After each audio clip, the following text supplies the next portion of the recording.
Masih bersama kami di Sapa Indonesia Siang, kami masih bersiaran langsung di Kompleks Parlemen Senayan Jakarta dalam suasana pelantikan anggota MPR, DPR, dan DPD periode 2024-2029. Saya masih berbincang bersama dengan Yunarto Wijaya dari Carta Politika. Mas Toto, ngomongin soal tadi ya, masalah artis bergabung jadi anggota parlemen. Kalau yang Anda lihat di periode sebelumnya, catatan-catatan apa yang Anda rasa kok kayaknya kurang greget ya kerja-kerja wakil rakyat dari kalangan selebritas ini? Saya tidak mengatakan lebih buruk ya, tetapi tidak terdengar. Mereka seperti tenggelam, sama seperti anggota DPR lain yang seringkali akhirnya dikritik. Padahal kan kalau kita berbicara mengenai tadi, bagaimana kemampuan mereka berkomunikasi, baik dalam konteks ketika berbicara di floor DPR, atau dalam konteks berinteraksi dengan masyarakat, mereka punya keunggulan di situ loh. Mereka lebih bisa diterima oleh masyarakat. Mereka kemudian lebih bisa berkomunikasi. Nah, yang kita lihat tadi sepertinya melempem akhirnya. Dan itu bukan hanya terjadi dalam konteks DPR. Dalam konteks fungsi eksekutif ketika mereka menjadi kepala daerah, kita menemukan hal yang sama. Artinya apa? Ada budaya di organisasi yang membuat siapapun yang jadi, mau itu penyanyi, mau itu aktivis, mau itu bintang film, mereka tenggelam dalam situasi yang menyebabkan mereka malah menjadi lebih diam dibandingkan ketika mereka sebelum menjadi pejabat. Terbawa arus untuk tadi bersuaranya itu ketika menunggu instruksi Ibu Ketua Umum saja. Saya tidak mengatakan bahwa kemudian mereka harus mendikotomikan dirinya berbeda dengan partai, tidak juga. Tapi anggota DPR yang berhasil itu kan adalah anggota DPR yang ketika tetap kemudian ada dalam garis ideologi partai, tapi juga bisa memberikan masukan kepada partainya bahwa kebijakan-kebijakan harus sesuai dengan aspirasi masyarakat. Artinya apa? Tugas paling utama itu turun, dengerin masyarakat, berkomunikasi, dan tadi kalau masuk ke pertanyaan pesohor, mereka yang harusnya menjadi garda terdepan, ngajarin tuh anggota-anggota DPR yang bukan pesohor, yang jarang berkomunikasi dengan masyarakat untuk melakukan hal tersebut. So, apa tolok ukur yang bisa kita tetapkan dari sekarang untuk mereka-mereka yang baru, terutama dari kalangan pesohor ini? Karena kan banyak asumsi yang muncul saat pemilihan itu ya sebetulnya ya biar menarik atensi untuk memilih partai yang kemarin saat pemilihan ini bisa dapat suara lah ibaratnya begitu. Ya. Tapi saat mereka terpilih, mereka sudah bekerja secara resmi mulai hari ini. Tolok ukur apa yang bisa kita lihat dari sekarang sehingga kita bisa tagih itu? Kalau menurut saya simpel ya. Misalnya buat para pesohor, ketika mereka punya kemampuan komunikasi lebih, mereka harusnya pertama kali menunjukkan sebagai anggota DPR yang bisa membuat pelaporan dari kegiatan mereka baik di floor DPR ataupun terhadap konstituen, website, lalu kemudian sosmed. Isinya jangan cuma makan bakso misalnya ketika bicara di sosmed, tapi bicara betul-betul mengenai laporan pertanggungjawaban dari banyaknya kegiatan. Mas, kalau kita lihat itu kegiatan itu sebenarnya banyak sekali loh di DPR. Misalnya ada 1.356 RDP, 1.063 rapat kerja. Berapa banyak yang orang ketahui lewat akun sosmed masing-masing DPR? Apa hasil dari raker? Apa hasil dari RDP? Apakah tidak pernah ada anggota DPR yang melakukan itu? Ahok, Basuki Cahayapurnama pernah melakukan itu. Jadi dia punya website BTP, tulisannya saya lupa singkatannya, bersih, transparan, dan apa gitu P-nya ya, sesuai dengan singkatan namanya. Di situ tertera semua laporan kegiatan-kegiatan penggunaan uang reses. Itu yang harusnya bisa ditunjukkan. Sehingga ketika masuk ke pertanyaan Mas Tifal tadi, tolak ukurnya apa? Harusnya dari situ. Bahwa mereka bisa melaporkan uang yang saya pakai untuk ngapain aja. Oke, saya pernah keluar negeri, kunjungan luar negeri. Tapi supaya tidak dilihat negatif, di luar negeri itu saya melakukan ini loh. Fungsinya seperti ini loh. Gunanya buat DPR dan komisi yang saya kemudian tempati seperti ini loh. Itu yang tidak pernah ada. Dan harusnya para pesohor ini bisa mencontohkan bagaimana pertanggungjawaban dari apa yang mereka kerjakan secara transparan dan terbuka kepada publik melalui berbagai macam instrumen yang kita sudah miliki. Di Carta Politika, sampai yang terakhir kali mungkin dipahami atau dibaca risetnya begitu, bagaimana tangkapan publik terhadap sosok-sosok artis yang menjadi bagian dari DPR, MPR, dan DPD ini? Apakah bisa dikatakan naik, turun, stagnan, atau malah ada hal-hal kritis lain yang sebetulnya harus dicermati? Kalau pertanyaannya kita ajukan pada masa kampanye, euforia terhadap para pesohor ini tetap lebih besar. Kenapa? Karena biar bagaimanapun mereka pernah punya jasa terhadap halayak. Walaupun jasanya menghibur, menyenangkan halayak, dengan tampilan-tampilan di televisi, di radio, dan lain-lain. Tetapi ketika kita tanyakan kepercayaan publik dalam konteks ketika mereka sudah jadi anggota DPR, stuck. Artinya kan modal mereka udah jauh lebih besar. Orang euforia tetap. Saya tahu nih lucu kalau lagi muncul di TV. Nyanyinya enak. Lalu kemudian orangnya rendah hati ya ketika masuk infotainment dan segala macam. Tapi ketika kita uji dalam kapasitas kerja mereka sebagai anggota DPR, euforia itu menjadi hilang. Itu yang harusnya kan jadi sebuah tolok ukur dan sebuah indikator yang harusnya tamparan ya, bahwa yang namanya para pesohor ini modalnya lebih besar. Kalau sampai ketika jadi anggota DPR lebih punya uang lo buat berkiprah, lebih punya modal untuk berkiprah, ada uang reses, ada hal-hal yang bisa dibagikan dari program sebagai anggota DPR. Tapi kemudian euforianya malah menjadi hilang, artinya kerja mereka lebih buruk dibandingkan yang non pesohor. Karena modal mereka kan sebenarnya sudah lebih besar dengan dikenal dan disukai oleh masyarakat. Itu yang harusnya kita lihat sebagai tantangan buat mereka. Berarti PR-nya seperti Anda katakan di awal tadi bahwa ini akan 2 kali lebih besar bagi mereka para pesohor untuk membuktikan kerja mereka ya. Kita ambil contoh lah tadi yang sempat melintas di sekitar sini. Ada Ahmad Dhani tadi misalnya, kemudian ada Meli Guslow, ada Oneng. Di DPD juga ada Betul. Komeng yang ada ikut bertarung di sana untuk konstituennya begitu. So, apa pesan Anda mungkin yang harus betul-betul dikerjakanlah dari hari pertama ini deh kalau gitu untuk mereka-mereka ini? Ya, saya berharap pada para pesohor ini mereka harusnya lebih tidak punya beban. Mereka kan berasal betul-betul dari rakyat dan ketika udah terpilih harusnya untuk rakyat. Karena mereka sebetulnya bisa terpilih modalnya kan karena popularitas. Itu nggak bisa dipungkiri. Popularitas itu kan didapatkan dari apa yang mereka lakukan selama ini terhadap masyarakat. Dengan menghibur mereka, karya seni yang mereka buat. Jadi kehadiran mereka itu jasa pertama yang harus mereka ingat itu bukan ketika partai mau menempatkan mereka menjadi caleg. Tetapi dikarenakan popularitas yang dimiliki oleh rakyat, bahkan mereka dimanfaatkan oleh partai nih untuk kemudian jadi vote getters, sehingga bisa menambah suara, sehingga sebuah partai bisa mendapatkan kursi di dapil tersebut. Kan mereka dimanfaatkan. Iya. Jadi ketika mereka jadi, harusnya rasa terima kasihnya pertama jangan ke partai dulu, kepada rakyat tadi yang secara tidak langsung udah membuat mereka duduk di kursi konstituen. Dan kalau mereka lakukan itu, partai juga akan seneng kok. Ketika ada image positif yang didapatkan oleh para pesohor ini, euforia itu tetap bisa dipelihara, image partai juga yang akan menjadi bagus. Terlebih nanti saat penugasan di komisi masing-masing, entah itu sesuai atau tidak dengan keinginan mereka mungkin. Karena kan ada beberapa suara juga yang kalau kita tangkap saat mereka di masa kampanye, rata-rata kan kalau dari kalangan-kalangan pesohor ini pasti ingin memajukan masalah kebudayaan. Ya, Komisi 10 di Komisi misalnya. 10 itu kan jadi area tugasnya begitu. Ya.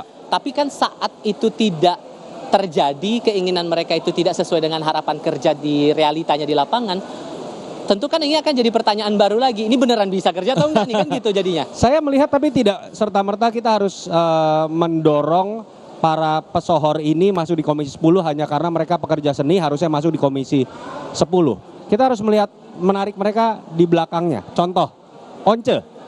Once itu orang kenalnya vokalis Dewa 19. Iya. Tapi mungkin tidak banyak yang tahu, Once ini lulusan hukum UI, Universitas Indonesia. Artinya bukan tidak mungkin kenapa Once tidak meneruskan ilmu dan pengalamannya di bidang hukum, dia masuk di Komisi 3. Sehingga kemudian selain kapasitas dia yang menghibur yang sudah terbukti ketika dia menjadi vokalis bisa disalurkan dalam konteks fungsi komunikasi di konstituen dan di floor DPR, tapi kapasitas keilmuannya sebagai sarjana hukum juga bisa muncul. Kalau itu terjadi malah lebih kaya nih. Keterkenalannya bisa membantu dalam konteks komunikasi, keilmuannya tidak kalah dengan para lawyer, dengan para lulusan hukum lainnya yang kalau itu dikombinasikan menjadi sesuatu yang menarik sekali menurut saya. Tapi akhirnya kan muncul lagi persepsi, karena kan sekali lagi kan ya mungkin ini PR juga lah sebetulnya bagi parangan pesohor. Sekalipun secara background pendidikan selaras mungkin, entah apa yang mereka dapatkan nanti itu komisi kerjanya nanti.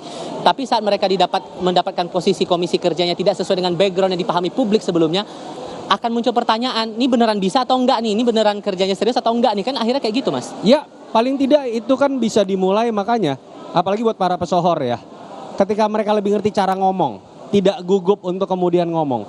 Ya harusnya mereka lebih aktif ketika raker, ketika berhadapan-hadapan dengan menteri. Mereka harusnya lebih kritis. Apalagi kalau dulu mereka ngomong nggak ada tenaga ahlinya loh. Iya. Sekarang tenaga ahlinya udah nyiapin bahan kan. Sampai yang namanya pesohor di rapat-rapat komisi nggak aktif, nggak kritis, menurut saya keterlaluan. Karena negara sudah menyiapkan tenaga ahli untuk memberikan substansi materi, kemampuan mereka sebelum menjadi DPR itu sudah melatih mereka secara komunikatif. Sehingga kalau mereka tidak lebih aktif dan tidak lebih pintar dan tidak lebih kritis dibandingkan yang non-pesohor, menurut saya keterlaluan. Dan ini pasti harusnya didukung juga dengan fraksi-fraksi masing-masing partai untuk bisa membantu kerja-kerja mereka ini kan? Ya, sudah pasti. Bagaimana juga kemudian kalau kita lihat dari kalangan yang lain? Oke, masih ada yang baru-baru. Oke, mereka dengan segala background generasi dan yang lain-lain secara latar belakang begitu. Tapi kan masih banyak PR-PR masalah legislasi yang juga masih terutang lah dalam tanda kutip dari yang periode sebelumnya. Anggap kita ambil contoh rancangan undang-undang perampasan aset, rancangan undang-undang PPRT dan masih banyak lagi. Seberapa yakin kita bisa menaruh optimisme ke mereka bahwa ini regulasi yang terhutang itu bisa diselesaikan di periode ini, Mas? Ya, pertama catatan ya, Mas. Jadi kalau dibanggakan DPR kemarin misalnya menyelesaikan 225 undang-undang. Tapi harus jadi catatan nih. Dari 225 undang-undang yang disahkan itu 51-nya itu terkait kabupaten kota, bukan sesuatu yang baru. Yang kedua, hanya 48 diantaranya itu yang berasal dari prolegnas. Artinya dari apa yang mereka pikirkan, rencanakan, hanya 48. Sisanya itu kumulatif terbuka, termasuk dorongan dari pemerintah. Artinya kan inisiatif DPR masih kurang. Artinya kan apa yang mereka rencanakan ternyata banyak biasnya. Dan itu yang menurut saya lagi-lagi dimulai harus dari partai. Bagaimana misalnya fraksi per 3 bulan itu melakukan berkala ya, seperti sebuah emiten itu kan per trimester kan atau per kuartal itu kan memberikan laporan. Mereka fokus saja pada prolegnas dalam 5 tahun ke depan, dalam setahun ke depan, apa yang mereka harus selesaikan. Fokus itu dulu, jangan tiba-tiba udah masuk undang-undang baru lagi atau rancangan undang-undang baru lagi. Kalau setiap partai melakukan itu, menurut saya kualitas dari undang-undang, pencapaian secara kuantitatif dari undang-undang, dan kesesuaian antara rencana dengan yang akhirnya diundang-undangkan, itu kemudian bisa terlaksana. Termasuk undang-undang yang banyak disorot oleh publik, misalnya RUU perampasan aset. Kita tahu presiden katanya serius. Padahal kalau presiden kemarin serius, tinggal dia perintahkan Kim dan Kim Plus yang katanya di bawah presiden ya secara politik, ketok palu pasti menang kok dalam pemilihan suara. Jadi ini semua menurut saya hanya masalah political will saja. Walaupun dinamikanya 8+1, satu ini pun masih potensial untuk bergabung ke 8 gitu untuk itu koalisi. tadi apalagi sudah +1. Katakanlah mayoritas nanti adalah pendukung pemerintah. Parlemen isinya adalah pendukung pemerintah, ya sudah. Mau tidak mau kita harus terima sebagai sebuah persekongkolan elit ya, bahasanya seperti itu. Asal itu mempercepat pembuatan undang-undang yang berkualitas, publik akan melihat itu dalam konteks positif kok, demokrasi guyup. Walaupun secara teoritis itu tetap bermasalah ya, karena harusnya check and balances tetap menyisakan ruang buat oposisi. Tapi kalau kemudian oposisinya nggak ada, lalu undang-undang yang dibikin yang kontroversial semua, misalnya yang tersisa nih, ada RUU TNI, ada RUU Polri, yang beberapa pasal diantaranya dianggap bertentangan dengan semangat reformasi. Lalu kalau kemudian DPR baru yang diselesaikan hal-hal yang kontroversial seperti itu, ya jangan salahkan kalau kemudian kita sudah bisa menerka, lagi-lagi DPR akan terjerembab pada kepercayaan publik posisi buncit seperti yang terjadi pada periode sebelum. Bakal terulang nggak momen-momen revisi undang-undang berjalan secara kilat, momen-momen undang-undang direvisi dalam waktu yang cepat untuk periode sekarang ini, membaca dari sosok-sosok tokoh-tokoh yang mengisi parlemen kita?